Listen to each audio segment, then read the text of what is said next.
we met a number of years ago. In part, I was writing a movie. I was going in to pitch a movie called Interstellar. At the time, Steven Spielberg was the director, and he wanted to do a grounded movie about the future of space travel. So I came in and my pitch was very short. I said the movie's going to be 10 minutes long because it's not happening. This was about 10 years ago. We're not going. There's no money left. This is not a priority for us anymore. And then in the course of, and somehow I got the job, in the course of writing the movie, working with Kip Thorne, a physicist, invited me to a physics conference one night, and I got seated next to Elon. We've been friends ever since. The irony of that being, I wound up becoming friends with a guy who I think personally is moving the needle back in the other direction, kind of by himself at this point, more than anyone I can think of. So the net result is, I think we are going back to the moon. I think we are going to Mars, and I think a lot of it is because of you. So one of the questions we've got here today, one of the questions that you guys have submitted that I love is, it's simple. Mars, how can we help? Well, let's see. So, in the short term, Mars is really about getting the spaceship built.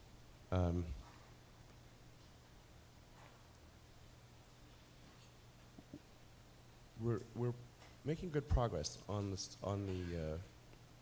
ship and the booster, codenamed BFR. What does that stand for again? Well, it's a bit of it's like sort of a Rorschach test in acronym form. But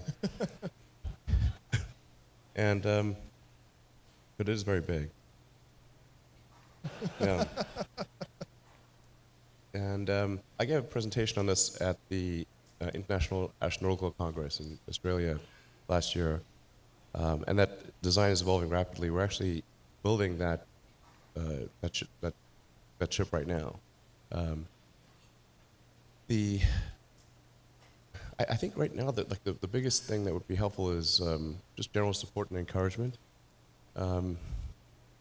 and goodwill. I think once we build it, there will be we'll have a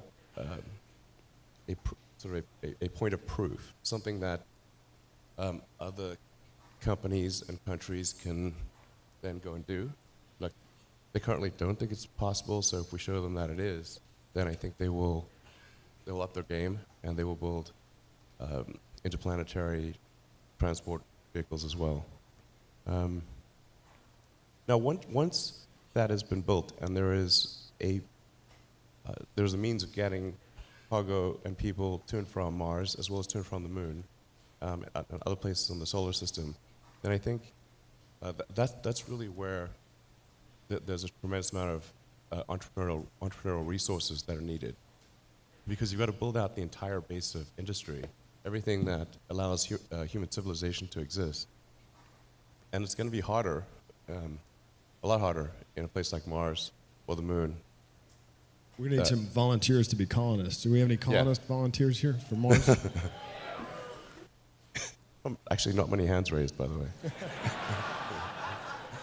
I mean, the moon and Mars are often thought of as like, is this some escape hatch for rich people? But it won't be that at all. It's anyone who, for the early people that go to Mars, it'll be far more dangerous. I mean, really, it kind of reads like Shackleton's ad for Antarctic explorers. You know, it's like difficult, dangerous, good chance you'll die. Excitement for those who survive. That kind of thing. I think there's not many people who actually want to go in the beginning, because all those things I said are true. But there'll be some who will, for whom the excitement of the frontier and exploration exceeds the concern of danger. And they will start off building the most elementary infrastructure, just a base to create propellant, a power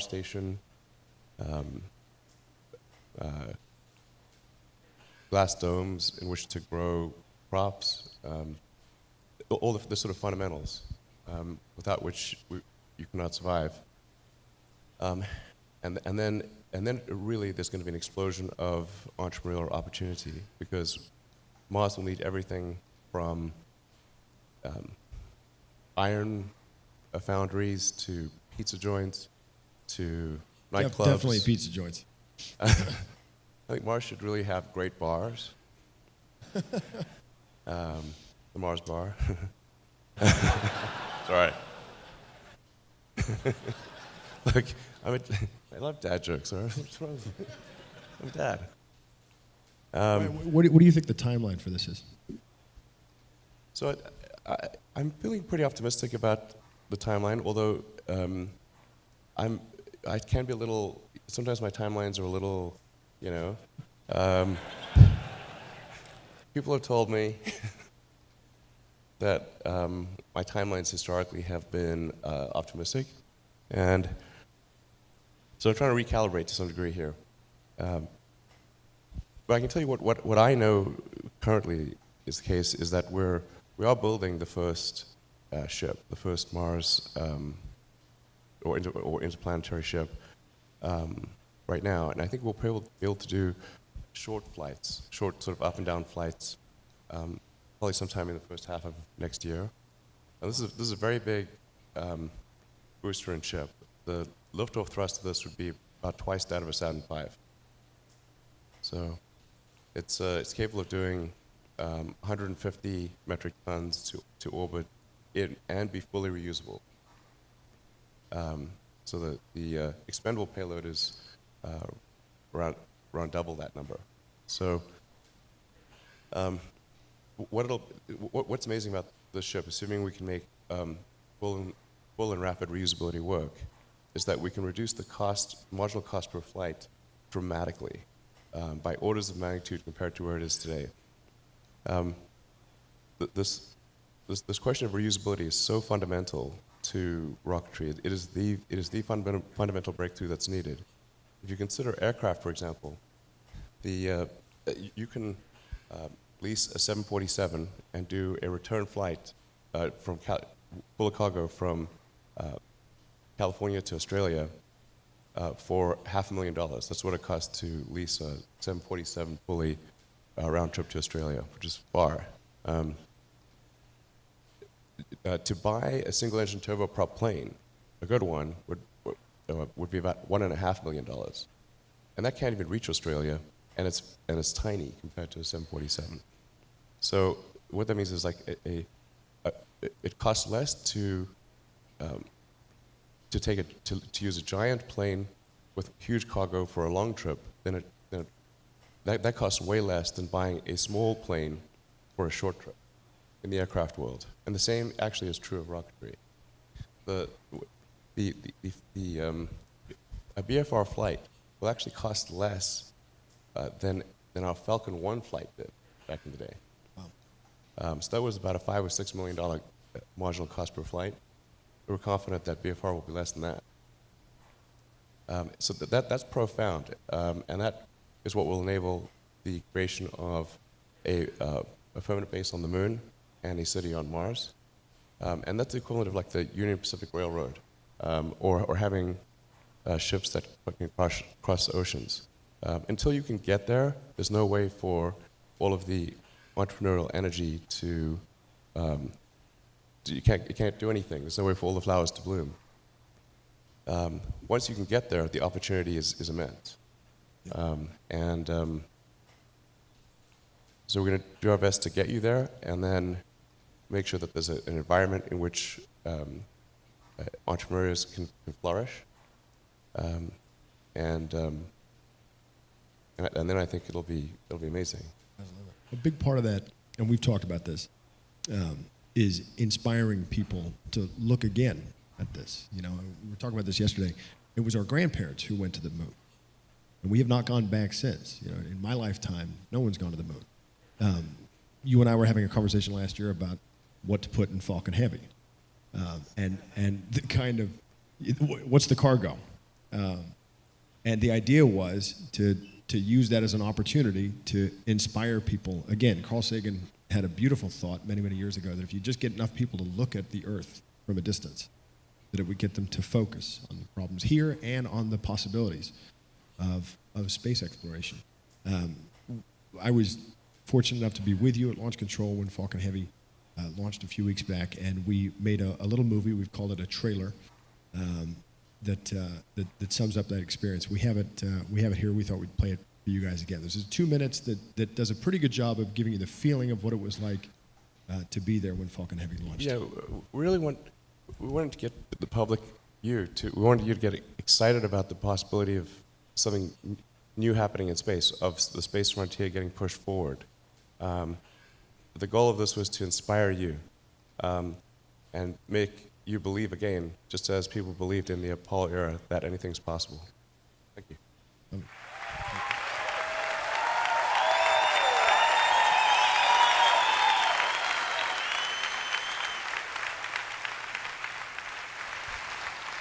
That picture at the end is a picture of one of the circuit boards inside the Roadster, right?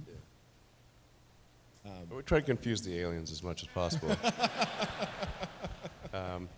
If you look carefully, there's also a little Hot Wheels version of the Roadster with a tiny little astronaut in the Hot Wheels Roadster on the dashboard.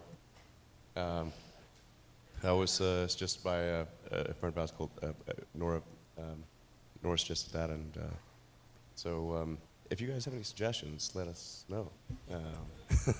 I think for me, watching those two boosters come down side by side felt like a transformative moment. It felt like we can do anything. And that's the culmination. I was really struck there by the culmination of, a singular vision and hundreds or thousands of very talented people working together to make sure. I was sitting in launch control and looking at the sheer amount of variables that you guys are clocking in those moments before the launch. Wind speed at different altitudes and the status of all the different 27 engines in that. I mean, how do you manage, you're very hands-on with the details, but you're also looking at the bigger picture. How do you manage your time? How do you parse, how do you zoom in and zoom out and make sure that all these things are coming together? Well, at SpaceX, almost all my time is spent on engineering and design. It's probably 80 and 90%. And then Gwynn Shotwell, who's president and chief operating officer, takes care of the business operations of the company, which is what allows me to do that. I think in order to make the right decisions, you have to understand something. And if you don't understand something at a detailed level, you cannot make a good decision. But I'd like to just point out, like, what you saw there is a result of an incredible team at SpaceX, super talented people who really work like crazy to make that happen. I think my role is to make sure that they have an environment where they can really, where the talents can really come to the fore,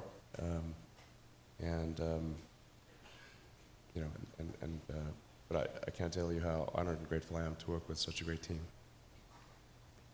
Everyone in this room is inspired by you. Who are you inspired by? Well, Kanye West, obviously.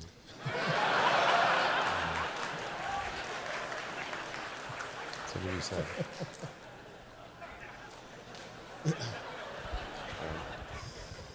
Me too. Fred Astaire, you should see my dance moves. We may see some dance moves unless... I do love Fred Astaire, he's amazing. If you haven't watched his movies, they're amazing. Yeah.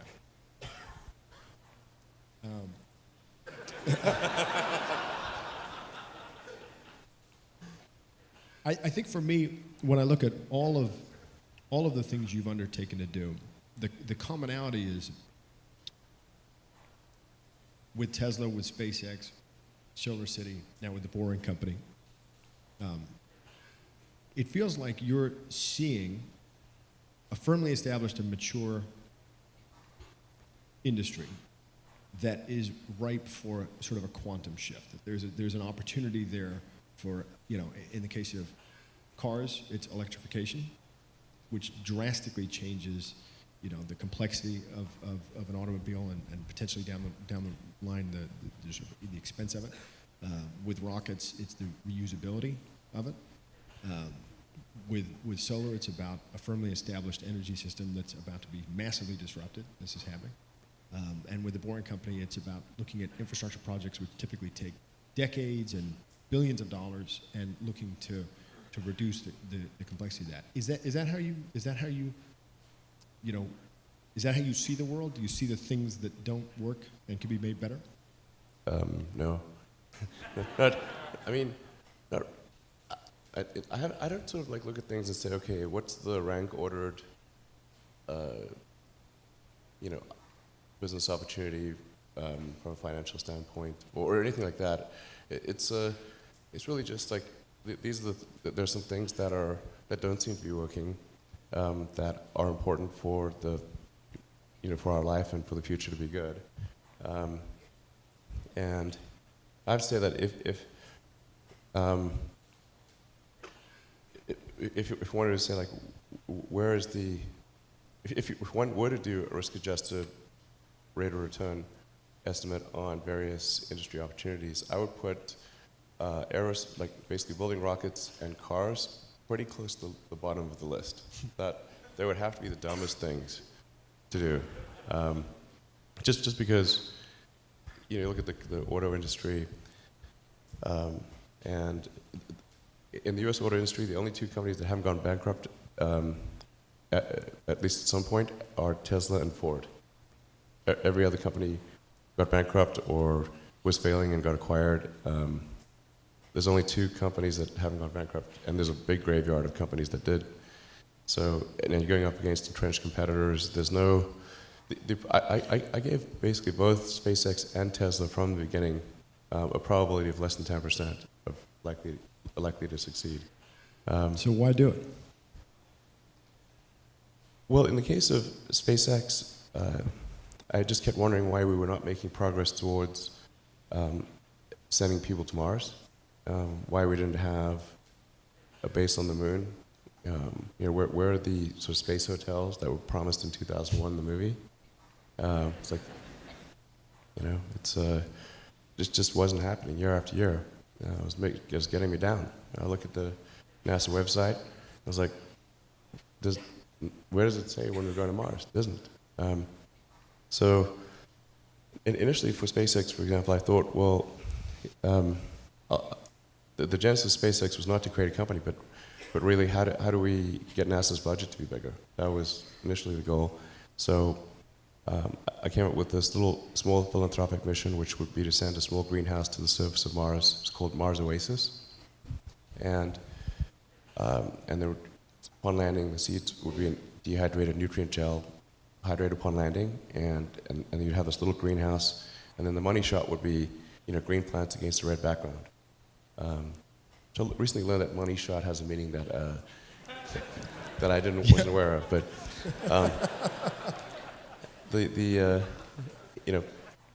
I think that would get people excited about rekindles the spirit of Apollo, essentially. And as I got more and more into what it would take to do that, I learned that the fundamental issue is actually the cost of access to space. Rockets were super expensive, and the cost per pound or kilogram to orbit had actually gone up over the years, not down. And it was like, okay, well, it won't matter if we are able to do this philanthropic mission and it generates a lot of will to go to Mars. That's not going to matter if there's no way. So after my second or third trip back from Russia, I was like, whoa, there's got to be a way to build rockets. There's got to be a way to solve this rocket problem. I started reading a lot of books on rockets and did a first principles analysis of a rocket, just broke down the materials that are in a rocket, what would it cost to buy those materials, what versus the price of the rocket, and there's a gigantic difference between the raw material cost of the rocket and the finished cost of the rocket. So there must be something wrong happening in going from the constituent atoms to the final shape. And I found that certainly to be true. And then why weren't people trying to make reusability work? it was very difficult to make rocket reusability work.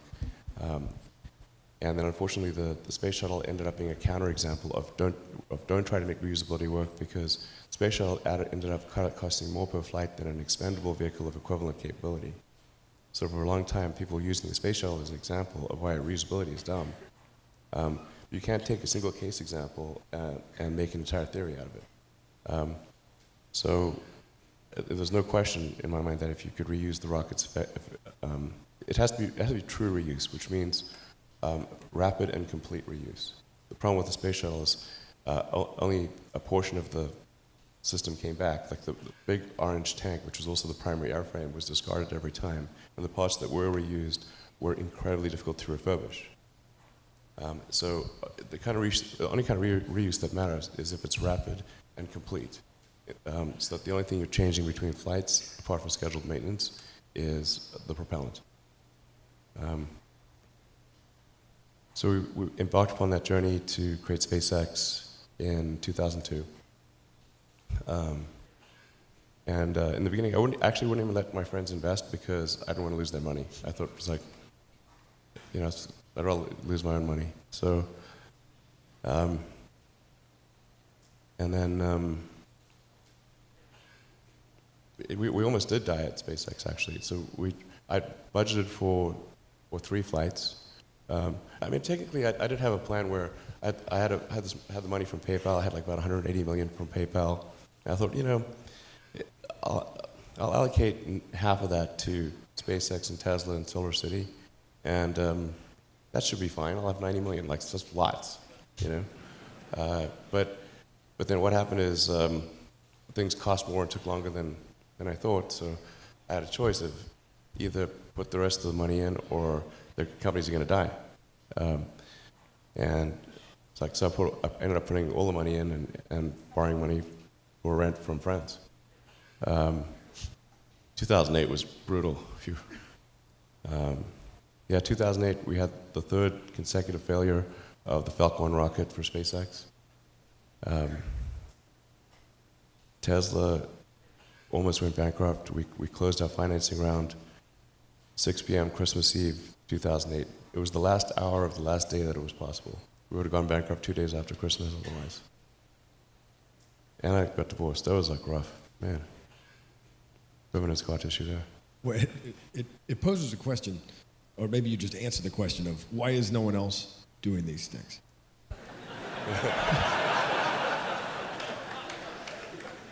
What's your pain threshold? Well, if it's real high.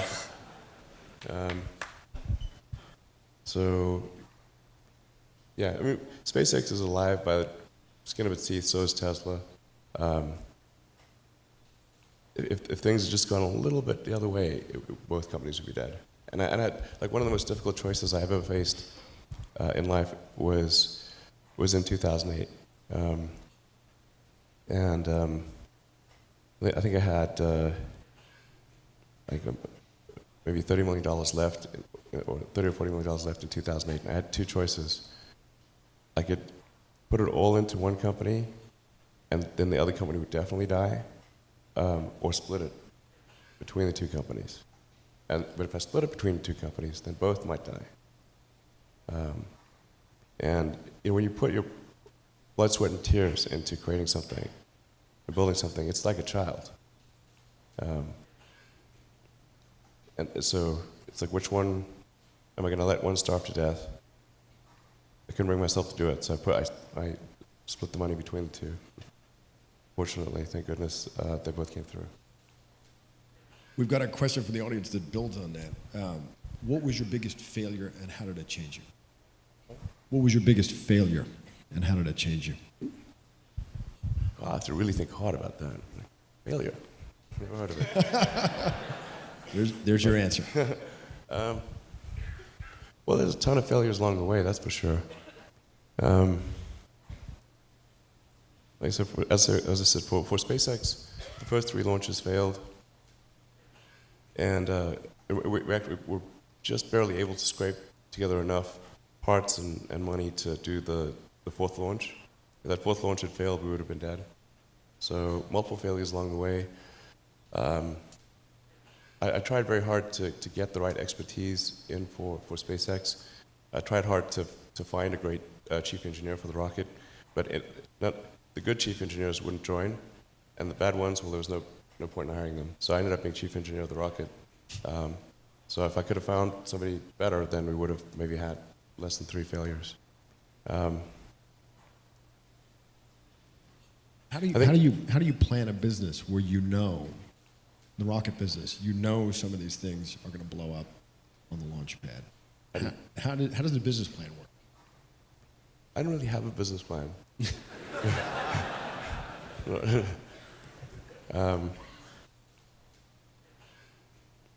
Yeah, I haven't had a business. I had a business plan way back in the Zip2 days. But these things are just always wrong. So I just didn't bother with business plans after that.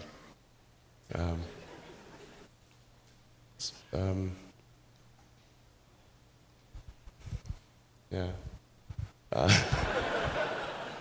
I mean, I think, you know, wishful thinking for sure is a source of many problems in many walks of life. Yeah, business or personal, wishful thinking causes a lot of trouble. You really have to ask, you know, whether something is true or not. That doesn't make sense, and if it ever feels like too easy, it probably is. You know, yeah.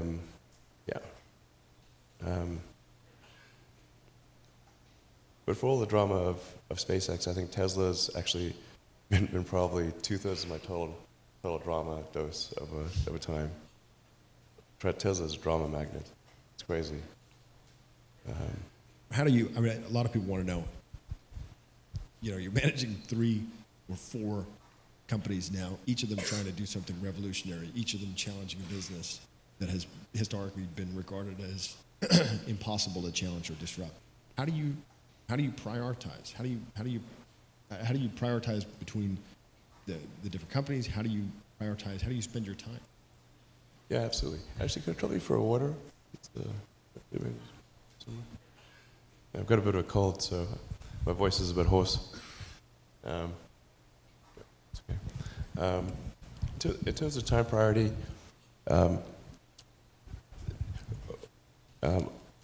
for business time, almost all of it is really dedicated to SpaceX and Tesla. It may sound like I've got a lot of different endeavors, but it's overwhelmingly SpaceX and Tesla in terms of time allocation.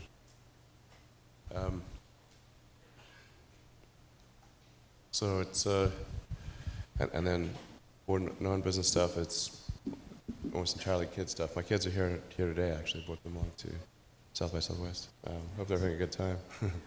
But they went and saw the Westworld exhibit, or it's really amazing. If you haven't seen the Westworld, what do you call it, exhibit or a? I don't know what you call it. I think you just call it Westworld at this point. Theme park. It's really incredibly well done. I took the kids there yesterday. They had a great time. But yeah, I think probably one of the biggest misunderstandings is that I'm actually not an investor. Sometimes people think I'm an investor or I invest in things. I don't invest in anything. In fact, the only public security that I own of any kind is Tesla. And then the next biggest is SpaceX. And then the Boring Company kind of started more as a joke, because that would be a funny name for a company. You know, we put the 0 in bring. I mean, it's sort of like, that doesn't make any sense. But when we talk, I remember when you first told me that you were thinking about tunnels. Yeah, when did I first tell you about that? Years ago. Okay, it's like a long time ago. Yeah, like, I thought you were joking. Yeah, it was. I was joking, but it's not because of some epiphany that I had one day driving down the 405. That's how it gets translated somehow. I was talking about tunnels for years and years. For probably 5 years or 4 years at least, whenever I'd give a talk and people would ask me about what opportunities do you see in the world, I'd say tunnels. Can someone please build tunnels? So after 4 or 5 years of begging people to build tunnels, and still no tunnels, I was like, okay, I want to build a tunnel. So like maybe I'm missing something here. Yeah, so I was like basically talking people's ears off for tunnels for several years, and then said, well, let's find out what it takes to build a tunnel. And yeah, so I started digging a tunnel. I wanted to start the tunnel from where I could see it from my office at SpaceX. So I said, well, let's just carve off a part of the parking lot across the road so I can see if anything's happening or not. And then we named our first boring machine Godot, because I kept waiting for it. It never came. Finally it did. And we got it going. And now we're making good progress. We're funding the company for merchandise sales. So thank you for anyone who's bought our flamethrower. You will not be sorry, or maybe you will. It won't be boring. We have a video, I think, here of the latest vision for the Boring Company in terms of how it planned, you know, the hopes Cool. that it'll I didn't even know this. Great.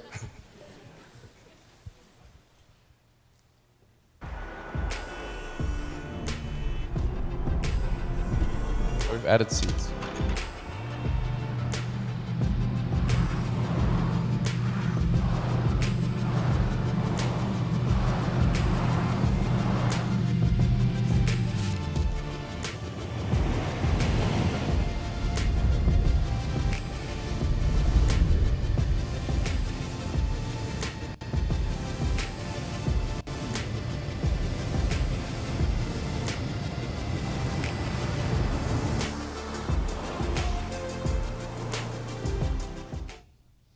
I think, you know, when we were first talking about the concept, you know, tunnels feel like a resolutely old school solution to a problem. I'm sad that I invented tunnels.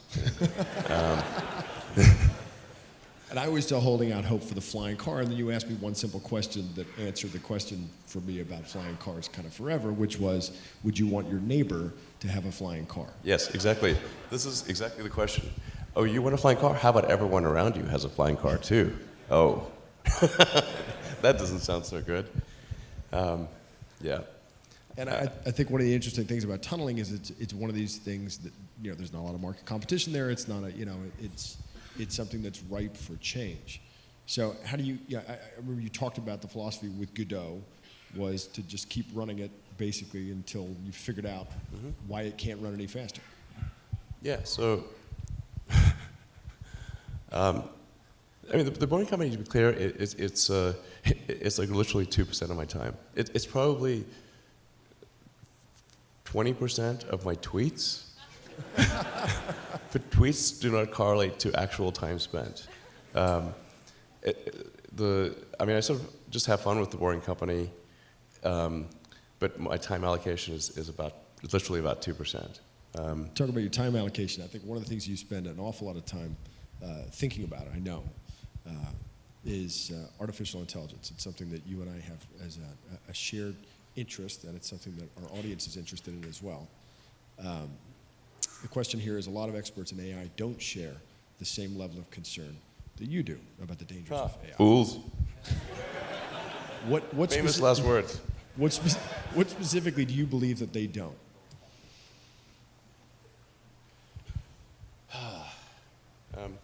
Well, the biggest issue I see with so-called AI experts is that they think they know more than they do. And they think they're smarter than they actually are. In general, we are all much smarter than we think we are, but much less smart, dumber than we think we are, by a lot. So this tends to plague smart people. They just can't. They define themselves by their intelligence, and they don't like the idea that a machine could be way smarter than them. So they discount the idea, which is fundamentally flawed. That's the wishful thinking situation. I'm really quite close to. I'm very close to the cutting edge in AI, and it scares the hell out of me. It's capable of vastly more than almost anyone knows. And the rate of improvement is exponential. You can see this in things like AlphaGo, which went from, in the span of maybe 6 to 9 months, it went from being unable to beat even a reasonably good Go player to then beating the European world champion, who was ranked 600, then beating Lisa Doll 4-5, who had been world champion for many years, then beating the current world champion, then beating everyone while playing simultaneously. Then there was AlphaZero, which crushed AlphaGo 100-0. And AlphaZero just learned by playing itself, and it can play basically any game that you put the rules in for. Whatever rules you give it, it literally read the rules, play the game, and be superhuman for any game. Nobody expected that rate of improvement. If you ask those same experts who think AI is not progressing at the rate that I'm saying, I think you will find that their predictions for things like Go and other AI advancements have their batting average is quite weak. It's not good. We'll see this also with self-driving. I think probably by end of next year, self-driving will encompass essentially all modes of driving and be at least 100 to 200% safer than a person by the end of next year. We're talking like maybe 18 months from now. NHTSA did a study on Tesla's Autopilot version 1, which is relatively primitive, and found that it was a 45% reduction in highway accidents. And that's despite Autopilot 1 being just version 1. Version 2, I think, will be at least 2 or 3 times better. That's the current version that's running right now. So the rate of improvement is really dramatic. We have to figure out some way to ensure that the advent of digital superintelligence is one which is symbiotic with humanity. I think that's the single biggest existential crisis that we face, and the most pressing one. And how do we do that? I mean, if we take it that it's inevitable at this point, that some version of AI is coming down the line, how do we steer through that? Well, I'm not normally an advocate of regulation and oversight. I mean, I think one should generally err on the side of minimizing those things. But this is a case where you have a very serious danger to the public. And so therefore, there needs to be a public body that has insight and then oversight to confirm that everyone is developing AI safely. This is extremely important. I think the danger of AI is much greater than the danger of nuclear warheads by a lot. And nobody would suggest that we allow anyone to just build nuclear warheads if they want. That would be insane. And mark my words, AI is far more dangerous than nukes. Far. So why do we have no regulatory oversight? This is insane.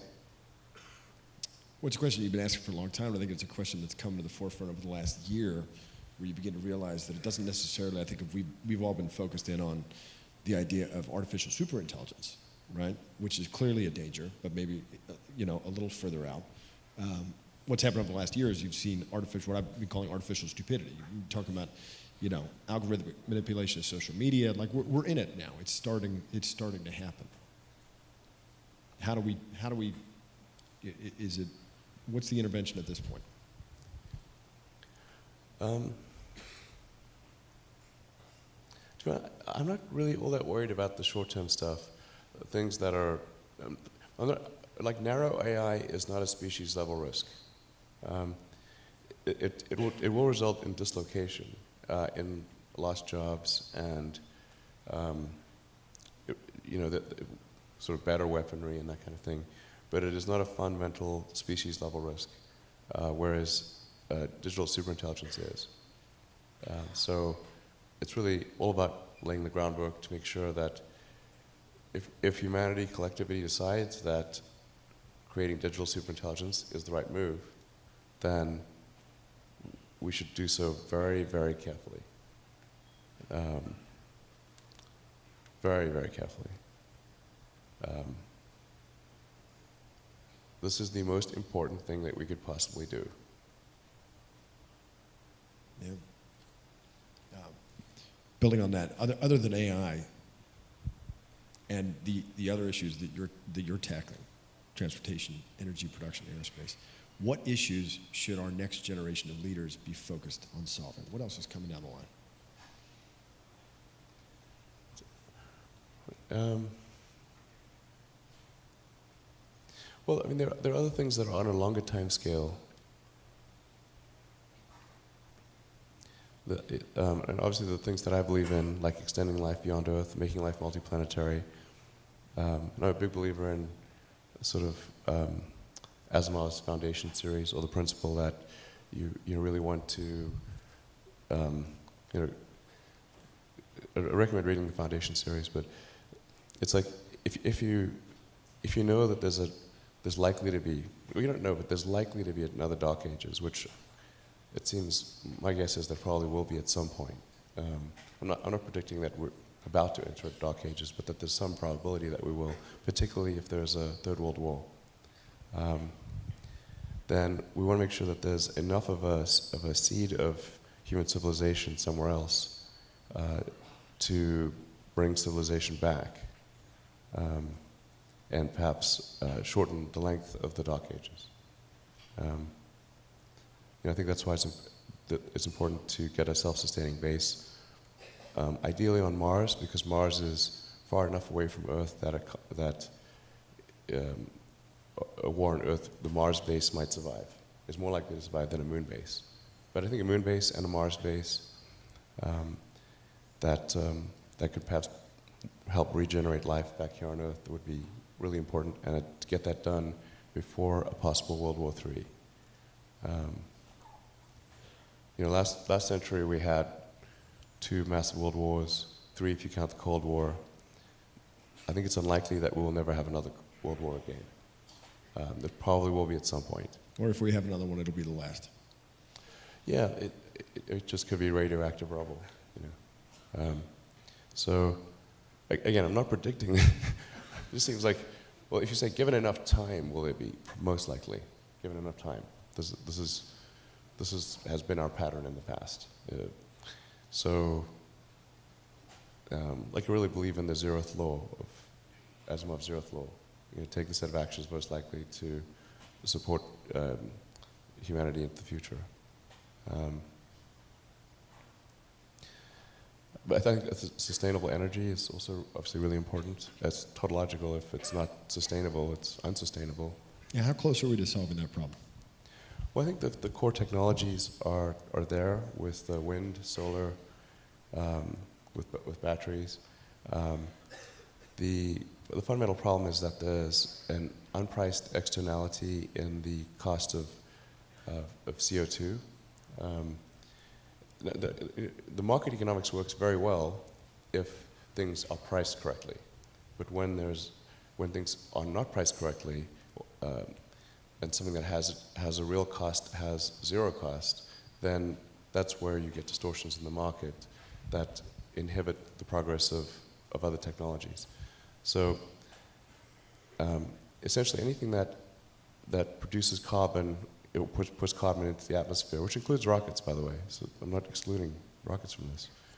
There has to be a price, and that you can start off with a low price, but then that price, and then depending upon whether that price has any effect on the parts per million of CO2 in the atmosphere, you can adjust that price up or down.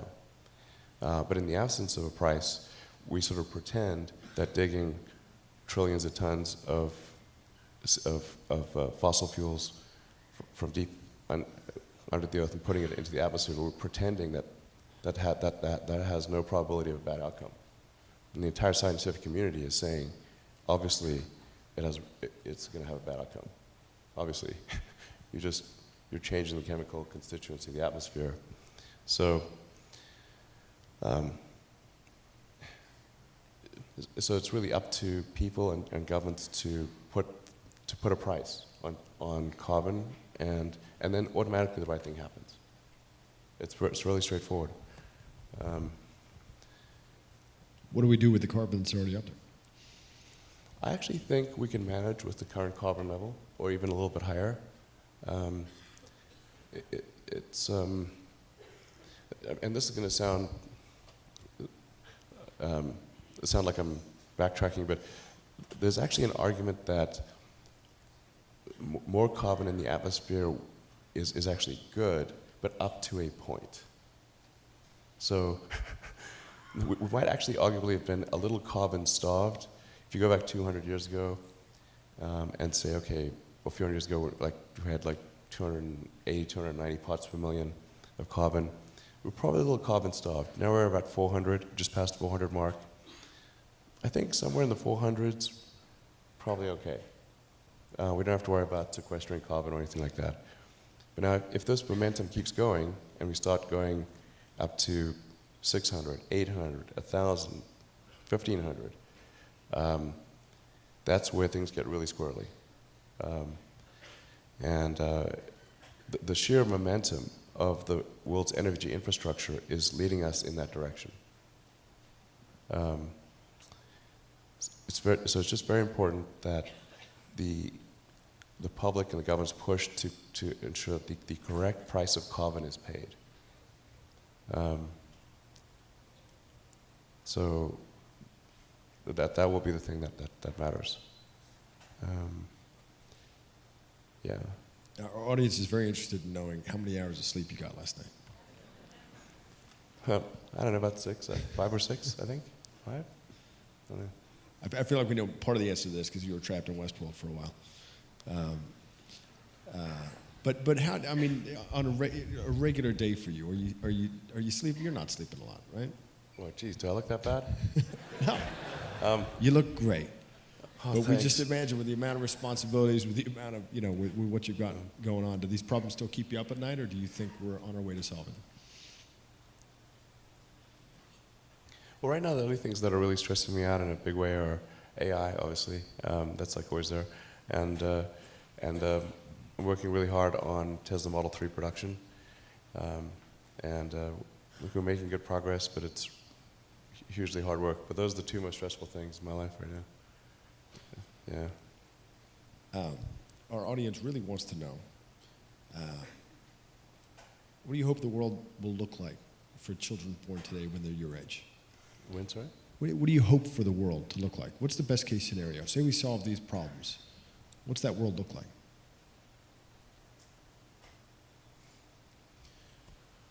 Let's see. So I think a good picture would look like, we really substantially transferred to sustainable generation and consumption of electricity, so that the CO2 risk and the ocean rising risk is mitigated, and we're not looking at having Florida and sort of large portions of the world underwater. That'd be great. to not to have addressed that risk. That'd be enormous. For us to have a base on the moon, base on Mars, be out there exploring the solar system, start building industry on, essentially having human civilization go out there, and have it be such that anyone can go to the moon or Mars or out to the solar system if they want, making it really affordable. I do think it's important that there's competition, that there are multiple companies doing this, not just SpaceX, and that AI risk is that I guess there's sort of a benign AI, and that we're able to achieve a symbiosis with that AI. Ideally, the AI, there's somebody who, I can't remember his name, but had a good suggestion for what the optimization of the AI should be. What's its utility function? You have to be careful about this, because if you say maximize happiness, and the AI concludes that happiness is a function of dopamine and serotonin, so it captures all humans and jacks your brain with large amounts of dopamine and serotonin. Like, okay, it's not what we meant. It sounds pretty good, though. Oh, you'll love it. Well, I like the definition of the AI should try to maximize the freedom of action of humanity. Maximize the freedom of action. Maximize freedom, essentially. I I like that definition. But we do want a close coupling between collective human intelligence and digital intelligence. Neuralink is trying to help in that regard by creating an interface between, a high bandwidth interface between AI and human brain. We're already a cyborg in the sense that your phone and your computer are kind of an extension of you. Just low bandwidth input output. Exactly, it's just low bandwidth, particularly output. I mean, 2 thumbs, basically. So how do we solve that problem? The bandwidth thing? The bandwidth issue. I mean, we've all succumbed to it now. We're all cyborgs. We're just low efficiency cyborgs. So how do we make it better?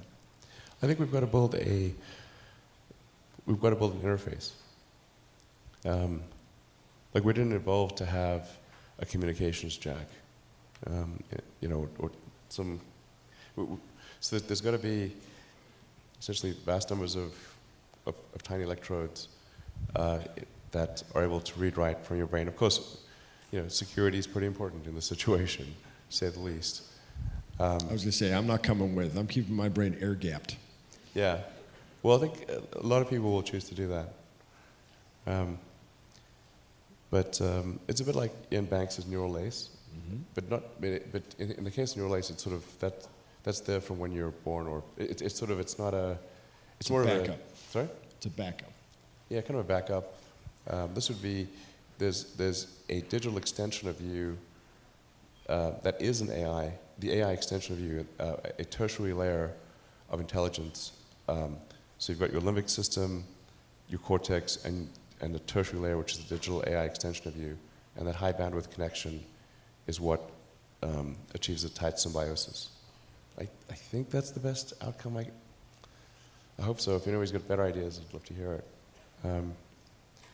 And talking about another project that you're working on that our audience wants to know a little bit more about, Starlink. Oh. Can you tell us anything? Do you mean Skynet? Hopefully not Skynet. It's an internet in the sky.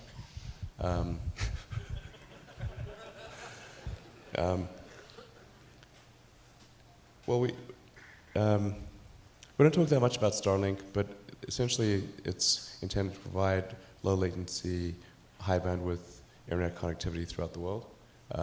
There actually will not be enough cognitive processing power on board the satellite system to in any way be a Skynet thing. Like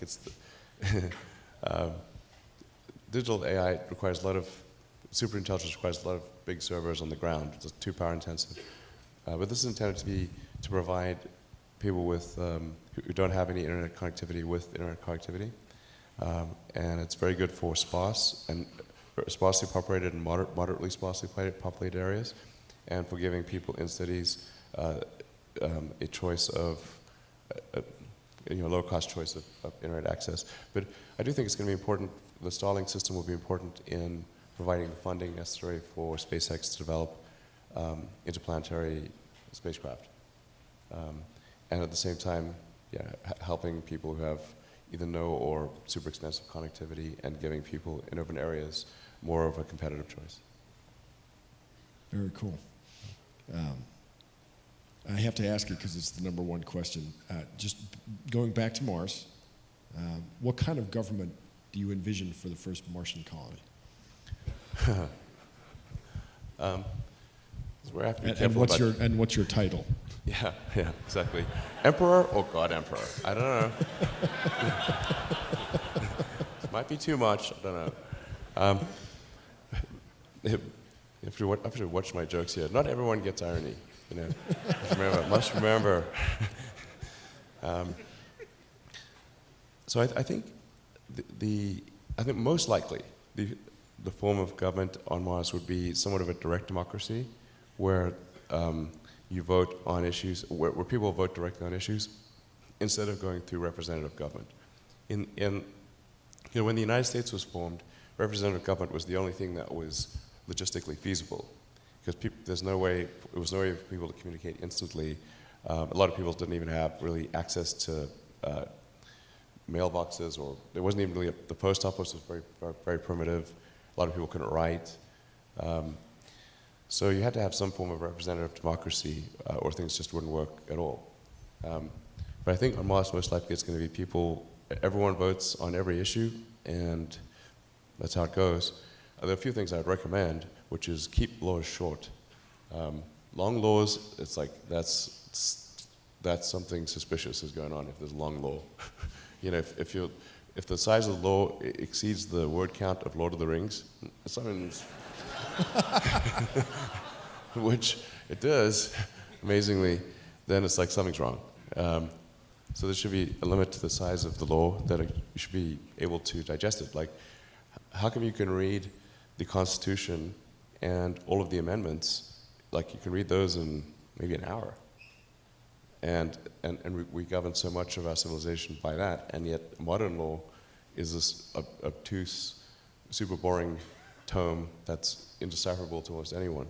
So I think direct democracy, laws that are comprehensible.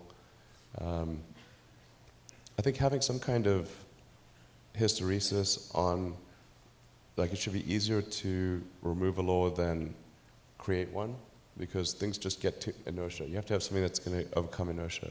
So probably, I don't know what the right number would be, maybe it's like 60-40. Maybe it requires 60% to get a law in place, but any number above 40% can remove a law. Otherwise, you just get laws just accumulate over time, and it's sort of like Gulliver, where you just get trapped by all these tiny strings and you can't move. You get hardening of the arteries of civilization with rules and rules and rules and rules. So it should be just easier to get rid of a rule than to put one in. Maybe they should even have like some kind of sunset clause, so that they just automatically expire unless there's enough of an impetus to keep them around. I know there's a fair amount of interest. I'm interested in hearing a little bit more about the very early days with Tesla and how it came together. Your brother Kimball is here. I thought we'd bring him out. Sure. You guys could talk a little bit about it. There.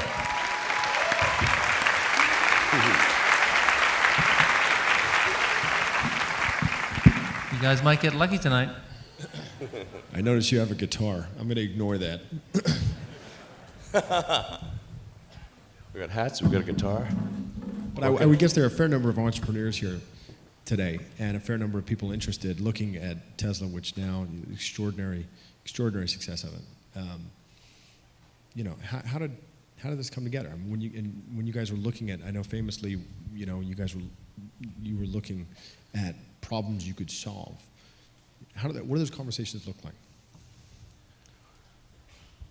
Yeah, so let's see. So I'm talking to Kimball, thanks for coming on, about the things that I thought would be most important to work on for a long time, all the way back to college days. Electric cars are something I've been interested in since I was, like, I don't know, 18, 19. When do you first recall hearing me talk about electric cars? Just curious. First time was, well, you talked about it in the 90s a lot. We used to brainstorm a lot randomly, even in, I think we were 20 years old. And the first thing I remember us brainstorming was solving connectivity amongst doctors. Huh. And we were on a road trip from... That was hopeless. Huh?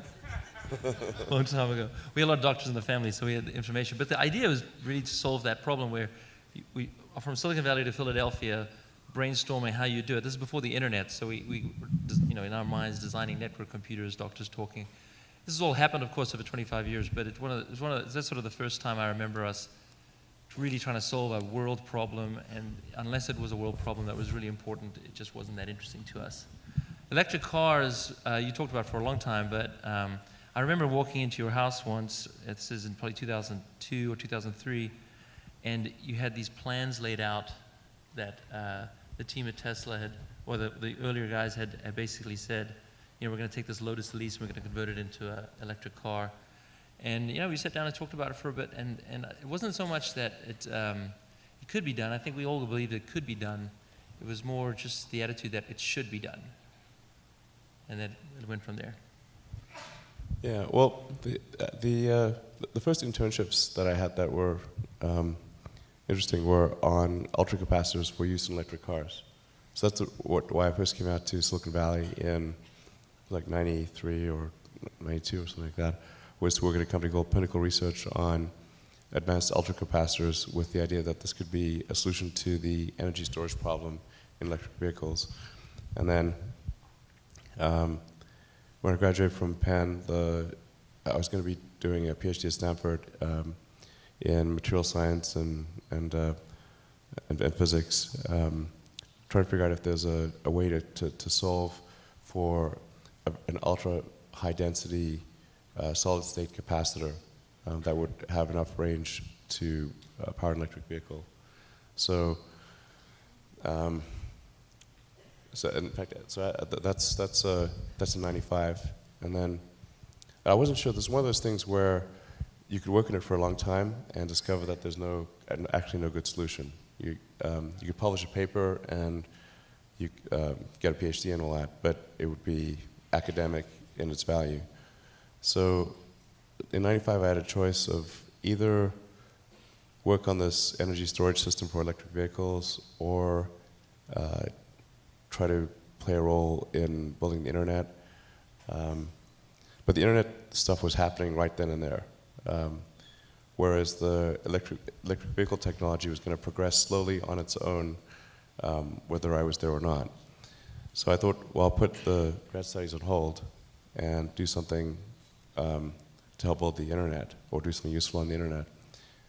And that's when I talked to Kimball, and you were working in Canada at the time. Yeah, that's right. And said, hey, why don't we try to do this company in Silicon Valley? It's pretty cool. We built we were the first to see maps in door-to-door direction. It had been built by a company, Navtech, but never been on the internet. And it was so cool to be the first two humans to see it. You can draw a map, type in an address, get directions, things you probably all did about 50 times today each. And we were the first to see that and put it on the internet, so it was really cool. Yeah, it was the first maps and directions, yellow pages and white pages on the internet. Yeah. And then we ended up helping bring a lot of publications online. So as investors and customers, the New York Times Company, Knight Ridder, Hearst, and a number of others. Yeah, but I always wanted to get back to electric vehicles because that was a primary interest of mine from undergrad and grad days. And so after Zip2, still did one more internet company because I thought Zip2 had not achieved its full potential. We built this incredible technology, but it wasn't being used by the customers in the right way. It was a bit like building, F-22 fighter jets, and then you sell them to people, and they roll them down the hill at each other. And you're like, that's really not the way to use it. Okay. In fact, that's where I decided you really want to go to the end consumer. If you've got great technology, you want to go all the way to the end consumer. Don't sell it to some bonehead legacy company that doesn't understand how to use it. So with X.com, which became PayPal, that's where we tried to do something significant with the internet. And it got sort of part of the way towards its objective. After PayPal went public and then it got bought by eBay in 2002, that actually freed up me and a bunch of other people to go and create companies. And I started debating between either solar, electric car, or space. I thought space was like the least likely to have somebody, the least likely to attract entrepreneurial talent. I thought like nobody is going to be crazy enough to do space, so I better do space. So I started off with space first, and And then about a year and a half later, in 2003, I had lunch with J.B. Straubel and Harold Rosen, and it was at this like fish restaurant in El Segundo. And Harold Rosen had been involved in space and electric vehicles, and JB had just graduated from college and was working with him, and the conversation turned to electric vehicles because Harold had done something called Rosen Motors, which was like an attempted EV startup. And I said, well, I've always been super interested in electric vehicles. I was going to do my PhD on advanced energy storage. Sorry. I was going to do grad studies on advanced energy storage techniques for electric vehicles. And so JB said, well, have you heard of this company called AC Propulsion? Because they had created the T0 electric sports car as a prototype. And I was like, wow, that's great. Like lithium-ion batteries had really achieved a level of energy density that could, for the first time, could allow you to have significant range in an electric car. And they had a sports car that had 0 to 60 in under 4 seconds, a 250-mile range, and it was pretty cool. Now it was just a kit car, so it didn't have a roof or airbags or a thermal control system, and it was extremely unreliable. It wasn't productized, but it was a proof of concept. So I got the test drive from AC Propulsion, and I was like, wow, you guys should really commercialize this. This would show people what electric cars can do. And I tried for months to get AC Propulsion to go into production with the T0. And like they just were not interested in doing that. Amazingly, they wanted to do an electric Scion. You know, like that boxy car. But the problem is like the electric Scion would cost $70,000. Or you could build a sports car for $100,000. Okay, but like nobody's going to buy the electric Scion. But people might buy the electric sports car. So after hounding them for months, I finally said, like, look, if you guys are not going to commercialize the T0, would you mind if I did that? They said, no problem, go ahead. It's like, great, so I'm going to do that with JB. And they said, but if you're going to go and try to productize T0, there's some other teams you should talk to that are also interested in doing that. So that's where Martin Eberhard, Mark Topping, and Ian Wright came in. And I think that was probably the biggest mistake of my career, quite frankly.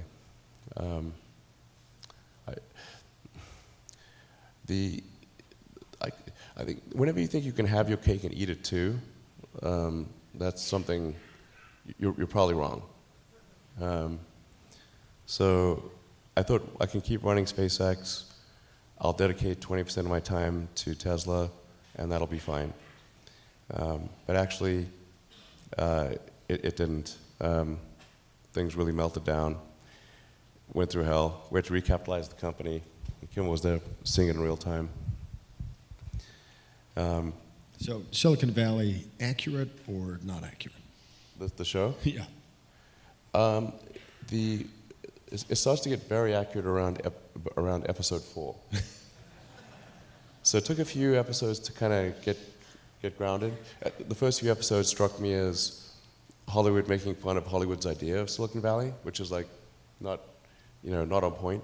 But then by about the 4th or 5th episode, season 1, it really starts to get good, and then by season 2, it's amazing. In fact, reality, the truth is stranger than fiction. All the crazy stuff you see in that show, Silicon Valley, the reality is way crazier than that. Yeah, you've seen it too, right? Yeah, it's like, wow. What will have to be a story for another time, unfortunately, is we've been asked to wrap it up. I got one last question from the audience. It is, what is your favorite song from the movie Three Amigos? Well, we'd only do it if you guys are willing to sing along. Okay. All right. So Jonah actually is the dancer of the three. Particularly behind the camera. The three of us we've been playing and singing and dancing this song since we were kids, and so we're going to do that on stage. And if you guys can sing along, we'll do the first verse, and then you guys can sing along on the second verse. Okay. This is gonna be real bad. We promised that it would be terrible. Yeah, exactly. I said terrible. It's gonna be terrible. I'm nixing the dancing thing. Oh, come on.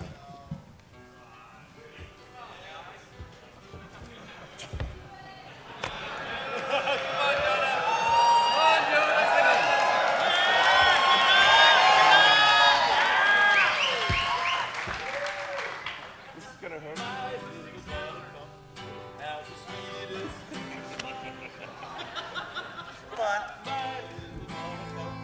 Won't you stay a while? Come with me when moonbirds hits the sky. And then you'll walk with me along the by on by. Okay, all together now. My little buttercup. Sweetest smile. My little buttercup, won't you stay a while? Won't you stay a while? Moonbeams meet the sky, and you and I will walk the by on by. Well, this is really winning.